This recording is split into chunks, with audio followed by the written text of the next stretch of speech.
सरकार भी महोदय इजाजत नहीं देती कि खटारा गाड़ी जो है 15 साल से ज्यादा चलाई जाए। इस बार बिहार की जनता ने भी मन बना लिया है कि 20 साल वाली खटारा सरकार अब बिहार में चलेगी नहीं, रिपीट नहीं होगी। अध्यक्ष महोदय, हम कहना चाहेंगे कि जिसको खटारा कह रहे हैं, जिनके पिताजी पूरे बिहार को बर्बाद करके खटारा बना दिए, मुख्यमंत्री उसी को आज नए ढंग से सजा कर करके अब फुल स्पीड में गाड़ी लेके चल रहे हैं। नेता इनके पिताजी के ऊपर ध्यान रखें। मुख्यमंत्री तो सब जिला दौड़ के प्रगति के कई आयाम तैयार कर रहे हैं। बोलिए अध्यक्ष महोदय जी, हम इनके पीड़ा को समझते हैं। लखीसराय में एक केंद्र मंत्री हैं जो इनको जीने नहीं देते हैं, और एक सम्राट चौधरी जी का हाइट इतना बड़ा है, प्रधानमंत्री रहते तो पीछे पीछे बौना जैसा ही रहते हैं, तो अपना कुंदस सदन में उतारते हैं। भाई अरे भाई, लालू जी ने आपका क्या बिगाड़ा? जो बिगाड़ा उधर कहिए ना। अब कुछ दिन पहले तो एनडीए के बैठक में पीछे चौधरी जी और आप लोग क्या कर रहे थे भाई? खैर, हम इनके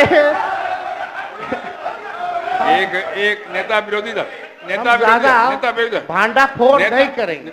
नहीं, नेता प्रतिपक्ष है महोदय। नेता प्रतिपक्ष बहुत सच को कहे कि इनके माता पिता पूर्व मुख्यमंत्री हैं, हम तो शिक्षक पुत्र हैं, हम तो जमीन से उठ करके आए हैं। ये तो सोने के चम्मच ले करके चार्टर्ड विमान पर बर्थडे मनाने वाले लोग हैं। इनकी तुलना हमें कैसे होगा? अनुकंपा की राजनीति वाले से हमारी तुलना कैसे हो सकती है? हम तो सचमुच में हल्के और साधारण लोग हैं। हो गया, आपकी बात हो गई, कही आप बोलिए। चलिए, ज्यादा भांडा फोड़ नहीं किया जाएगा। अध्यक्ष महोदय, आपका निर्देश हमको मिल गया है, लेकिन हम लोग सब लोग चिंतित हैं महोदय बिहार को लेकर के, बिहार के प्रगति को लेकर के। माननीय मुख्यमंत्री जी यहाँ हैं, माननीय मुख्यमंत्री जी यहाँ, हम इनका पूरा सम्मान करते हैं और आगे भी करते रहेंगे। जो लोग बगल में बैठे हैं वो आपका कभी भला नहीं चाहते, हम आपको सचेत कर रहे हैं। और आपके आसपास के जो लोग जो हैं, 3-4 लोग, वो हाथ मिला लिए भाजपा से। ये बात आप याद रखिएगा, समय आएगा तो आपकी बात जरूर आप हमको बोलिएगा। अब लोग चर्चा करता है कि भाई जदयू अब जदयू नहीं रह गई, अब भाजपा का प्रकोष्ठ बन करके रह गया। अध्यक्ष महोदय, अब जब पेपर लीक कैसे रुकेगा बिहार में? इनके जब भाजपा आती है तब पेपर लीक होता है महोदय। और हमने उप मुख्यमंत्री जी का, सम्राट चौधरी जी का बयान सुना, ये तो मानते ही नहीं है कि पेपर लीक आज तक बिहार में हुआ है, तो पेपर रद्द क्यों होता है? वो आप अपने समय में बताइए। इस तरह का बयान मत दीजिए। आप भी ना बोले थे, आप बोले थे, बताइए। हम अभी मोबाइल में दिखा दें, अभी मोबाइल में दिखा दें। दिखाना नहीं होता। और कैसे? आप बताइए तो किस मामले में हुआ, मामला क्या है, किस तरह का मामला है? वही तो ठीक। ऐसे बोलने से नहीं होता है। अच्छा, ठीक। यानी आप बोल रहे पेपर लीक नहीं हुआ आज तक? एकदम नहीं हुआ है। बताइए, आप बताइए। अरे सिर्फ ऐसा करने से क्या होगा? आप हमारा काम कर दिए। अरे आप बताइए, हमारा काम कर। अरे आप क्या काम कराइएगा? आपको पता ही नहीं है बिहार में, आपको बताना तो चाहिए।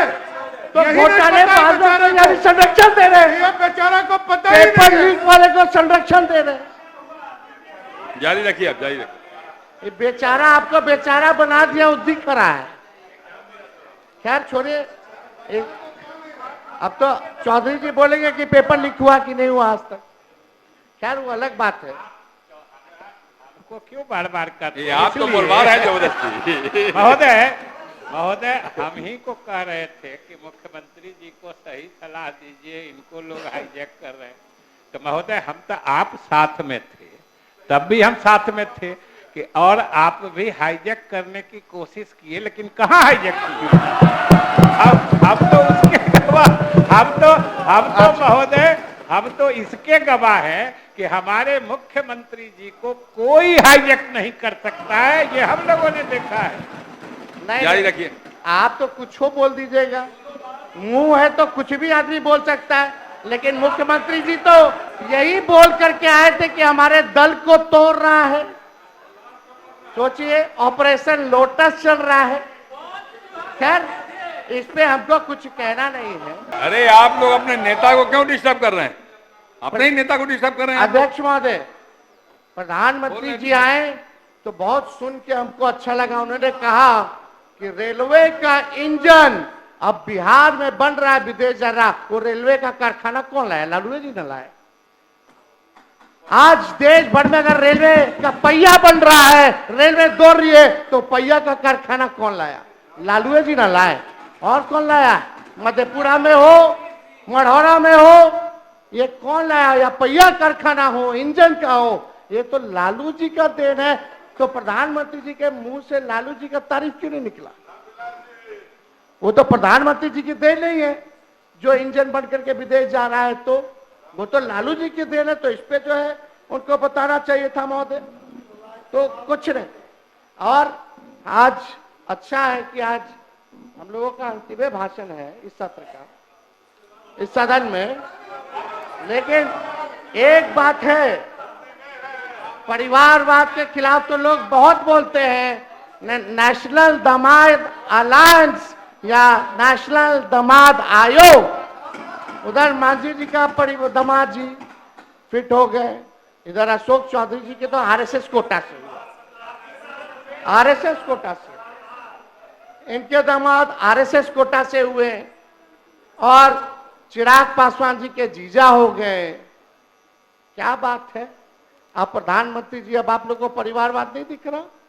आप परिवार पे ज्ञान नहीं दीजिएगा? अब तो आपको बताना होगा कि आपके सरकार में नीतीश कुमार जी के रहते हुए आरएसएस कोटा भी चल रहा है। अब आने वाला समय में कौन कौन कोटा से किसको किसको टिकट मिलेगा, कौन कौन मंत्री होगा, कौन कौन आयोग का मेंबर होगा, ये तो बिहार की जनता तो जानना चाहती है। तो बताना चाहिए कि आखिर क्या सच्चाई है। ये नेशनल दामाद आयोग बोला जाए कि नहीं बोला जाए, या नेशनल दामाद अलायंस ही बोल लीजिए, क्योंकि सब दामाद लोग तो एक ही साथ आ गए हैं। तो सब नेशनल दामाद लोगों का अलायंस हो गया है। यही एनडीए की परिभाषा है महोदय। तो ये सरकार को क्या लेना देना? कोई मतलब नहीं है, विकास से मतलब नहीं है। बस कुर्सी बचाओ, सेटिंग गेटिंग करो, जोड़ तोड़ करो, ईडी सीबीआई लगाओ, इलेक्शन कमीशन का दुरुपयोग करो। पहले अध्यक्ष महोदय होता था कि वोटर सरकार चुनती थी, आजकल सरकारें वोटर को चुन रहा है। ये सच्चाई है। ये हालात हो गए अध्यक्ष महोदय। हम तो एसआईआर पर आप बोल रहे थे, जब विजय चौधरी जी बोल रहे थे तो ऐसा लग रहा था कि इलेक्शन कमिश्नर ज्ञानेश गुप्ता जी बोल रहे हैं। क्यों बाबू, कुछ अलग नहीं बोले? वो आज तक प्रेस कॉन्फ्रेंस नहीं किए। इतना बड़ा ड्राइव चल रहा है 2003 के बाद, सामने नहीं आए, प्रेस नोट भेजते हैं। ऐसा लग रहा था कि चौधरी जी ज्ञानेश गुप्ता बनकर के हमारे सदन में आ गए हैं और वही प्रेस नोट को पढ़ रहे हैं।